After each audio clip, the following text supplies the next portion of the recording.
Hello, we're gonna demonstrate the noise addition tool. It is a tool that allows us to simulate different types of noise into the values of a sensor. So we're gonna have a look into it and basically illustrate how it works.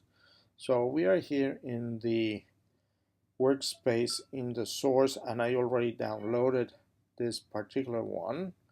So you will have that in learning.gu. And what I'm going to do is extract it.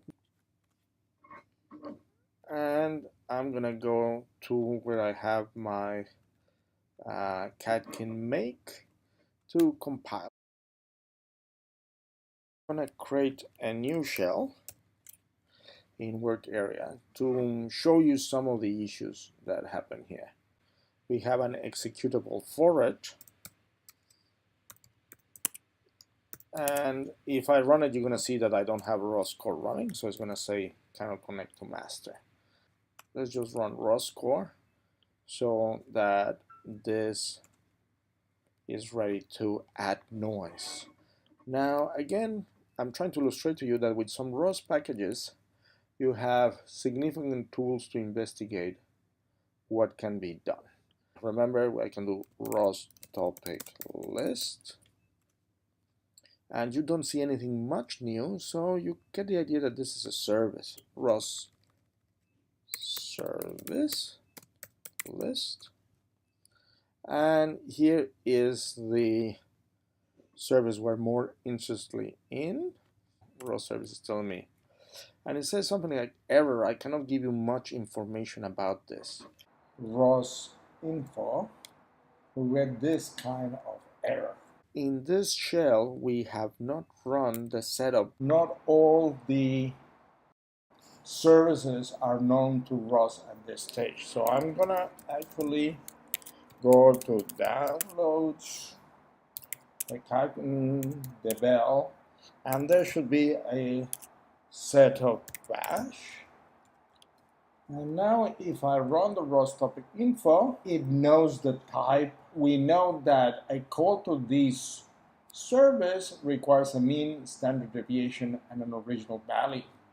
So if now I do ROS service call, it tells me that the arguments are missing, but I know which arguments we need. We need a mean, so I'm going to use the value 0. That's white noise.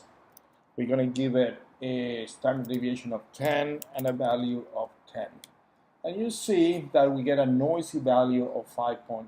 So the original value was 10, and with a noisy value of 5.5. And you saw that this screen reacted. Basically, the service is logging here what value do we get, what mean for the noise, and what standard deviation, and we're sending back a response. And if we run this again, you get to see another noisy value. We run it many times, and now we get another noisy value there.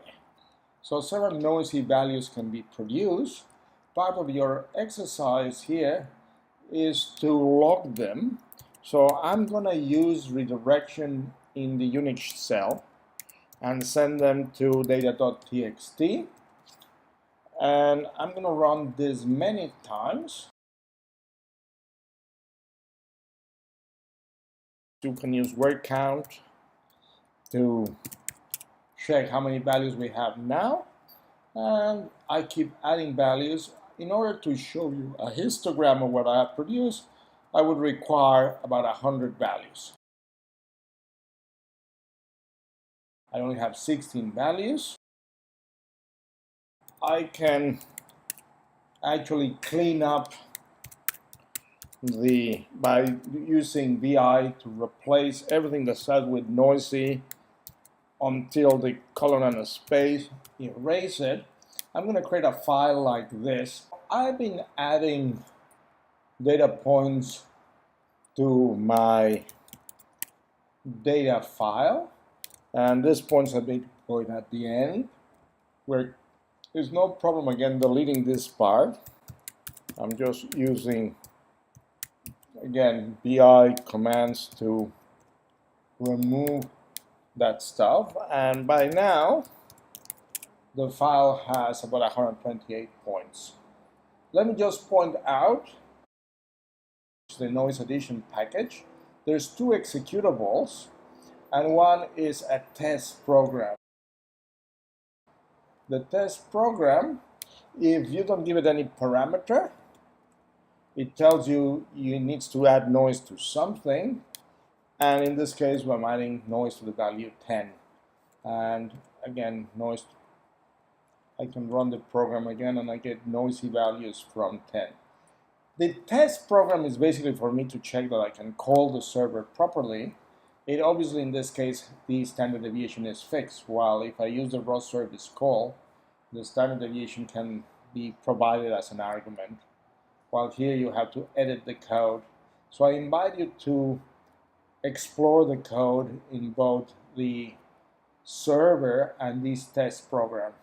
So the server has been running here, and now what I'm going to do is obtain a plot. Now I'm going to use GNU-plot. GNU-plot is a program that you can download. It's easy to install in Ubuntu. Sudo apt-get install GNU-plot. In my case, it tells me it's already installed. So you just run it. And if you have a file, all right, in this case my file is histogram.plot. Load that file, it produces the plot, and you can see here an approximation that this data has generated. For the noise, around 10, and yes, about 90%, 96% of the data is between one standard deviation. It's not a perfect distribution, but now I'm going to quit GNU-plot and show you history. I don't expect you to be an expert in GNU-plot. You can read the manual, or I can email it to you. If you change where you're adding the noise, maybe you want to change the parameters max and min here, because if we're generating, for example, noise around the value 0, it will be an unbalanced range to plot between 40 and 20. Since n is the number of bins for this histogram, we would like to have a data set of at least 100, and as I saw before, the data set that I generated is about 128. Practice and explore this little package.